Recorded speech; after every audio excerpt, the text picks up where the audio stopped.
So my wife and I, over the last 21 years, have helped our kids in bringing about consequences in their behavior at times when they got out of line, and that is doing right by them, and it's being fair, and it's being just towards them.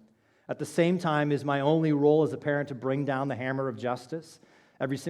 Just constantly be pounding them? I mean, when they misbehave? No. To be a healthy human being, I want them to know that there is consequences for their behavior, yes, but that there is also a way forward once those relationships have been fractured. So I teach them about forgiveness and love and about making things right. And so as a dad, I help them to restore those fractured relationships. And this is also doing right by them. And in Daniel's prayer, he includes both of these aspects of righteousness. Yes, God must bring consequences so that we learn, just like I bring consequences to my kids just so they learn. And yes, God must also bring forgiveness and to help us learn how we can restore our brokenness and our broken relationships. And so Daniel says, Lord, you are righteous in bringing disaster upon us. We needed to learn our lesson.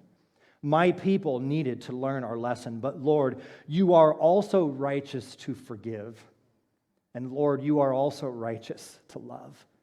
And Lord, you are also righteous to please don't give up on your people. God's righteousness is his justice and his mercy, because he promised this is what he will do.